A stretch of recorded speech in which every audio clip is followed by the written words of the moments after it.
Libra, hi, welcome to my channel. So today we have a reading for you, no particular subject. We're going to tech and issues, something we know, something we don't know, recent past advice and potential outcome. At the end there will be an opportunity for an extended where we'll dive in deeper. You can watch this for Libra, Sun, Moon, Rising, Venus, Mars, Mercury, North Node, or if any of those planets are currently transiting your 7th house, this could be for you. Thank you, however, you support the channel, very much appreciated. Cross watchers, you are more than welcome. Message may well be for you. All the information is in the description box. Just hit the more button below. Libra, what's going on with you guys? Okay, so I'm hearing remain calm. Closing out a 19-year cycle isn't a walk in the park.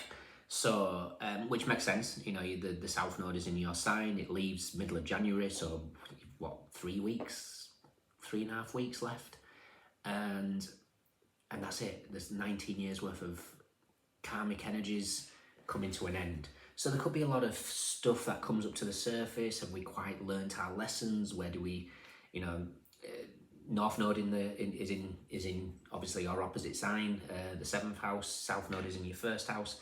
Me versus we, you know, when do we change for others? Are we not authentic? Are we trying to people please? There's all sorts of things. It almost feels like there's just this last bit of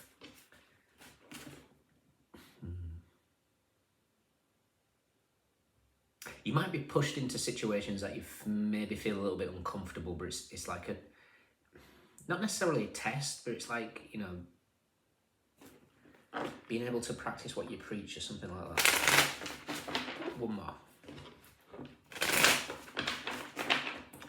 Okay, Libra, what is going on? We have the 9 of Wands. Almost there. 9 of Wands is the moon in Sagittarius. It is the High Priestess with the Temperance card. How interesting. So I'm seeing, I created a buying rune to highlight eternal love, love itself, but also protected. And when I look at this, I'm seeing the mountains in the background, and it looks like it's on its side. Like, I'll draw it out and then show you from the side. It'll make more sense then. So it's like something feels like it's just maybe waning a little bit, maybe. What do we know? What don't we know? Recent past. Okay. Advice. And potential outcome. Okay.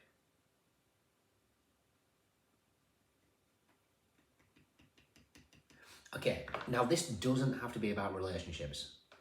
It could well be, because obviously the nodes are in 1st and 7th, but for me it could just suggest here a need to not push yourself to complete burnout at the moment. It's like you're almost there, just a tiny little bit more patience, and everything's gonna kind of fall into place. You might be, almost, it looks a little bit like Virgo's reading, the outcome's the same. The Emperor at the bottom here, you could be dealing with like possibly a toxic energy, but also it's Aries, which is your opposite sign, which is in your 7th house. So this could well be something to do with a significant person in your life, whether that's a friend, whether that's a relative, whether that's a romantic partner, business partner. There's something very, very, almost, I'm going to say true love never dies. Now, we can take that any way. The love might be what you want to achieve in life, you know, that joy, that purpose. And something just feels like it's on the ground at the moment. It's not going anywhere, but it's actually exactly where it needs to be. So let me draw this out, so hopefully I start making sense. It's a combination of Gebo So Gebo and Jira are a combination that represents eternal love. Gebo and Wunjo represents love itself. And I also added Turisas to represent the thorn on a rose, which is protected. So that's how it looks. But on its side, we've got those three mountains. And that's what I was seeing here. It was just like something, and which is quite interesting because the 9 of Wands for me, if you organise the wands in such a way, it actually creates the web of weird where any rune can be created from. So there's just, it's like true love never dies. There's something here about what is for you is for you. Love, passion, job, career, vocation, whatever it is for you. This can't be broken. What we're aware of is the Page of Cups. Now the Page of Cups is in a different deck. It's the red thread of fate, you know, connecting you and whatever it is that you're desiring. For me, there's something here. It's like maybe you've tried to try and break free from something. Maybe life has just slowed you down in a way that it's having you look at something very, very different. You're being asked to just trust a process. What we're not aware of is the Lovers. The Lovers is, you know, it's the masculine and feminine together. It's the beautiful soul connections. It's also a decision. And I feel like something has reached a point now where you have to make a decision. You have to pull away from something and trust that what's for you is for you. You know, and this might mean going separate ways to what you want to achieve for the time being. Doesn't mean to say that this is over or done with. It just means to say that sometimes we have to find our purpose, find our path before the rest of it falls into place. Recent past is the Two of Swords. Now the Two of Swords is all types of energy here. We've got potential, looking at the Moonology, Moon in Libra, the High Priestess meets Justice. In the Moonology is a new romantic cycle begins and a win-win outcome is forecast. It's also a card of indecision. And I almost feel like there's been this indecision the decision needs to be made about something. This could be to free yourself from maybe a toxic relationship. This could be, and again, it doesn't have to be romantic.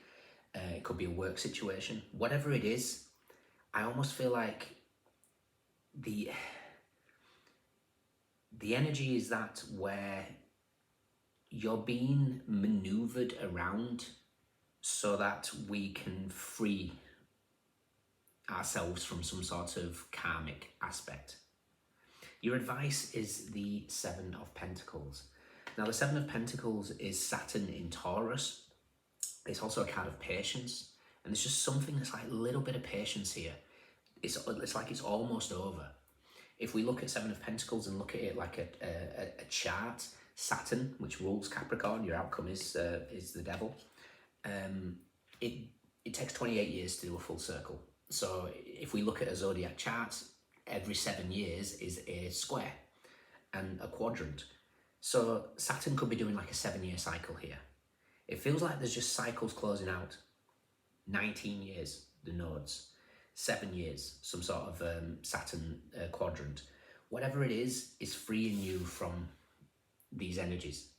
So my guess is there's an opportunity here to recognize what the devil represents, to cut away from it, to trust that you choosing you right now will always, you know, you can't cut the cord of something that is for you. You can try. If it's for you in this lifetime, it will pull and tug until you accept it. Again, this can go in a direction. This could be you ignoring your calling. This could be you, you know, oh, mañana, I'll do it tomorrow, I'll do it next year. You know, 2025 is my big year. Get to February and you've already lost interest. There's something that just feels like you're being asked to step into your true power. And I feel like the energy is, And unbearable is probably a bit of a too strong word, but it could be for some of you depending on what you're going through. But there's just something about not giving up here. It's like effort that you've put in, you might have done a lot of work on yourself and you're just not seeing the results, and the universe is going, you will, trust me, just let the nodes clear, let the energy break free, and you're going to be in this position of power. You know, that the devil in its positive aspects is Capricorn energy. The Capricorn energy is they always reach the top of the mountain. So there's just something here, it's like, whatever you desire, whatever that love is, it's just, it feels like it's on its back. Yet there's something that just feels like in no time whatsoever, there's going to be a push. In fact, I'm going to look for the star card, because once we clear Capricorn energy, which is roughly around about the 21st of January, the nodes will have changed hands. And my guess is if we look for a star card for Aquarius, there'll be something wonderful either side of it. Because it's just like, you're almost there, Libra. You know, the closing out of a 19-year cycle is no walk in the park, hence why I heard that. Interesting. Let's check out the star card. I also want to see where the High Priestess is, because she's whispering to Justice and she's whispering to Temperance here.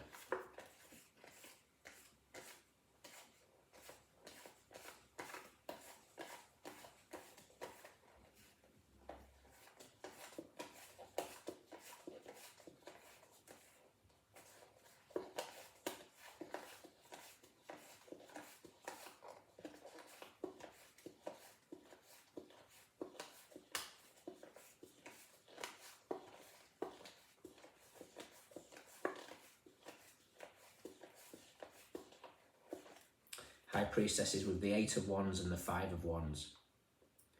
Okay. Clarity is coming over some sort of confusion here.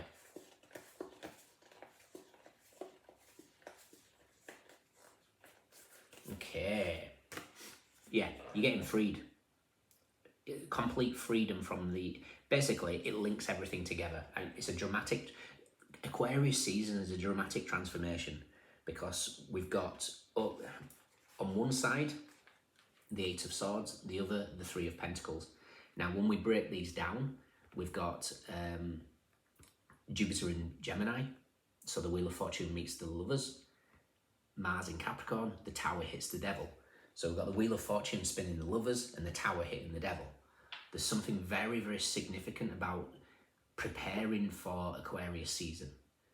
And my guess is you might just be feeling a little bit worn out, to put it blunt, and the universe is just saying it's not long. Aquarius season is bringing something, and like I say, when we pull those together, Jupiter and the Wheel of Fortune and the Tower, it's like Jupiter and Mars, very, very powerful energies. Kind of feels like cordyceps. Cordyceps is the eagle, flies above the mountains. How interesting. Let's see where the Tower and the Wheel of Fortune is, because that as a combination is a dramatic turn of events. Tower is with duality in the Ace of Swords. You are getting a breakthrough. You are seeing both sides of a coin.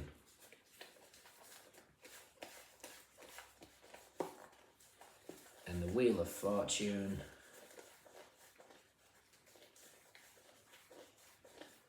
is with the Page of Pentacles and the Queen of Cups. So whatever it is going to be something tangible. It's going to be something emotionally fulfilling. We'll say fulfilling. Okay? So, not long to go. You need to just breathe through this process. This is a process of feeling like you need to just trust. And again, the 3 of Pentacles is my little nod to the Narnia, the 3 Norns, the weavers of the past, the present and future. What's for you is for you. Page of Cups, the red thread of fate. What's for you is for you. Final card is the King of Discs. King of Discs is stability, commitment, success, standing in your power. The final card of the major of the tarot. You know, the Pentacles tend to come last because they're the slowest. He is 78 out of 78. Perhaps you're seeing 7-8, 7-8 a lot. Interesting spread. But yeah, there's decisions that need to be made. possible indecision in the past. Now it's like, is this energy the devil? Do I need to get rid of it because it's stopping my buying room from lifting upright rather than on the floor? Okay. Interesting. In your extended, let's take, what should we do? We'll take the energy of this last 2 or 3 weeks to see if we can get any further. We'll take the energy of that, what we know, what we don't know, recent past advice and potential outcome. If you can join me, fantastic. If not, let me know if it resonates. Moon in Sagittarius, Moon in Libra, Gemini, pardon me, Saturn in Taurus, Capricorn, Aries, Mars in Gemini, Moon in Taurus, Sun in Virgo, Aries and Scorpio, Saturn in Libra, Mercury in Cancer, Saturn in Pisces, Mercury in Taurus, Libra and Scorpio, Sun in Capricorn, Taurus, Saturn in Sagittarius, Mars in Scorpio, Mars in Pisces. Wands, Swords, Cups, Pentacles, everyone's here. Those are your standouts. Let me know. Take care. See you soon. Bye.